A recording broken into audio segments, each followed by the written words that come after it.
I was asking the Lord, okay, what is the floor? What does the floor represent? It's like, what does this represent, Lord? And he said, it's where we walk. It's where we walk. Right? And so what does that mean? What does it mean where we walk? It's our daily choices that we make. It's the priorities that we set each and every day. And there's only one leader on this walk. You or him.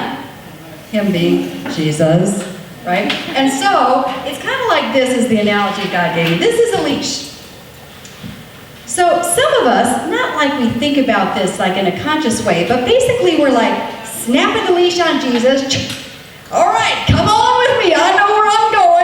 Just follow. Don't get out of line. I have to yank you back in line. No, come on. I know where I'm going. Just follow me. I'd like you to stay with me at all times. Heal. This is something you should not say to Jesus. You should never say, heal. No. And so actually it's all backwards.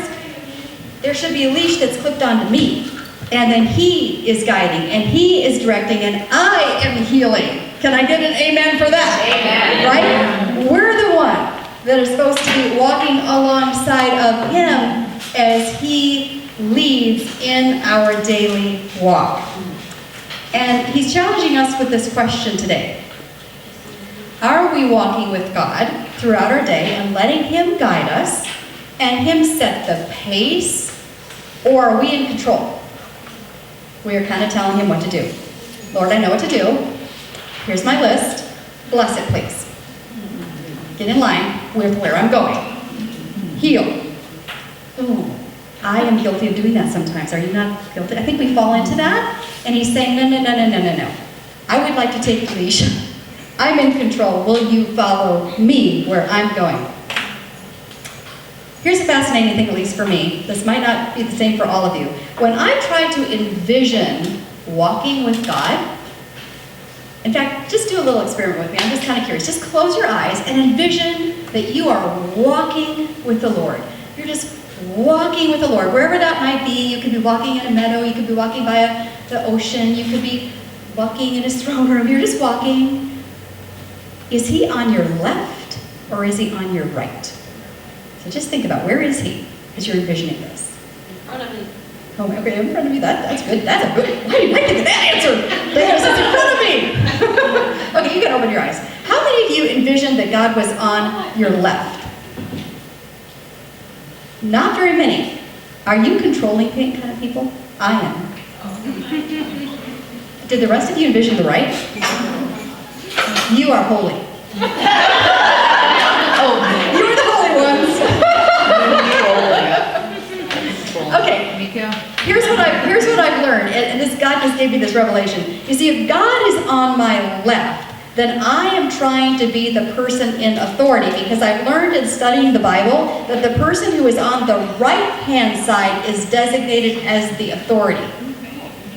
Isn't that kind of interesting? The person on the right side is always the authority.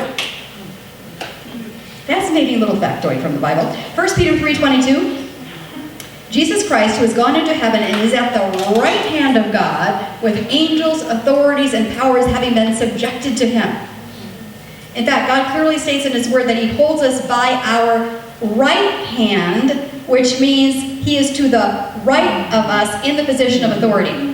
He doesn't hold us by the left hand, because then we'd be in charge. He holds us by the right hand, which is the position of authority. Psalm 73:23. Nevertheless, I am continually with you. You hold my right hand. Psalm 16:8. I will set the Lord always before me, because he is at my right hand. I shall not be shaken. So instead of me picturing me on the right, which was like just a subtle thing in my own brain, apparently it's just for a couple of controllers in the room, which none of you are. This is actually challenging to me, because I often picture being with the Lord, and I'm always picturing him like right here, maybe even a little behind me as we're walking along. Who is in control here? Who is in control? And so he's been challenging me like, I want you to envision walking with me. You are to the left, I am to the right, you're holding my right hand. And I'm like, well, this is kind of uncomfortable, because I'm just not in control anymore. And he's like, exactly, this is how it's supposed to be. This probably applied to no one else in the room. I'm preaching to myself right now. And as I started picturing that in my mind's eye, I immediately sensed this big shift, right? I no longer sensed that I had God on the leash, dragging him around where I wanted him to go. Come on, get in line with where I'm going. I know where I'm going, just come along, right? Good doggy, don't say that either. It shifted, and all of a sudden it's like, okay, God is leading me, and I am following. I am, in a sense, healing as the Lord leads me. So the revelation here is instead of God walking with us, we're supposed to walk with God. I know this is like the most elementary thing, right? And yet, it's hard to get this through our heads. Am I the only one that has a thick head on this? Someone else shake their head and go, yeah, please, anybody.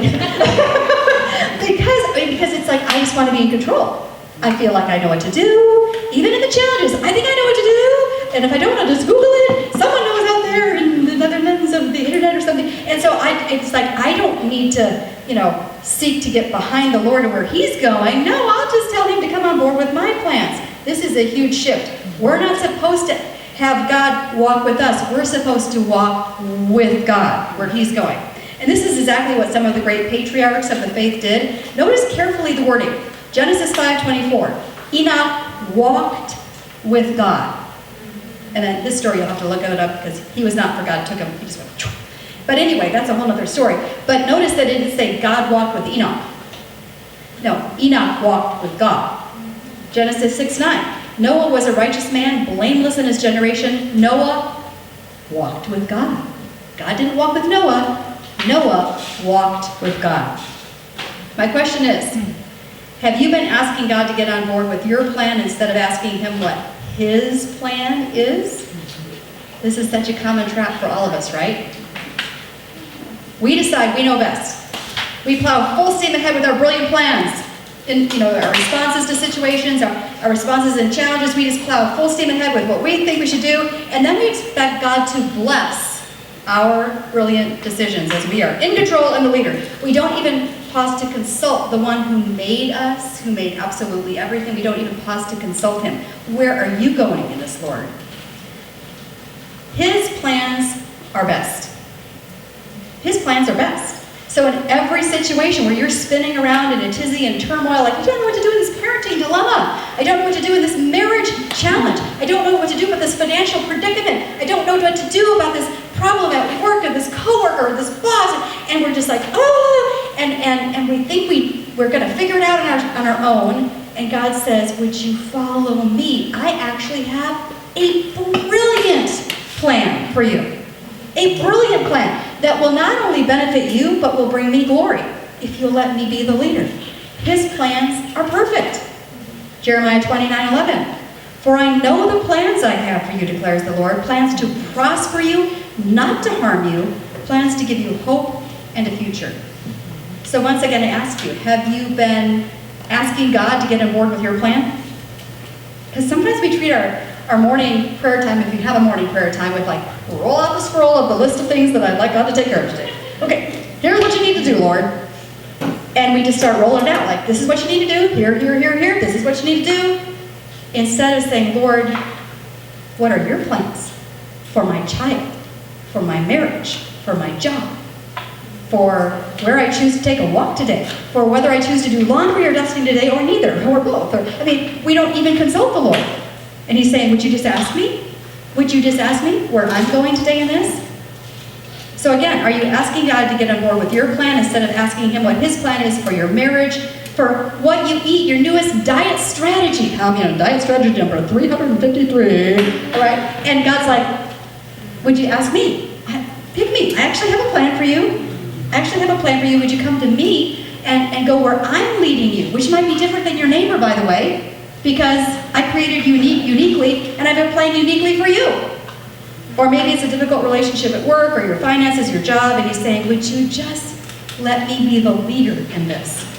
So I want to pose a question for you to ask God in every situation, challenge, or dilemma from now on. Every time you're kind of like, well, I don't know what to do. This is the question to ask. Lord, what is your will in this? Where are you going in this? And how can I follow your lead?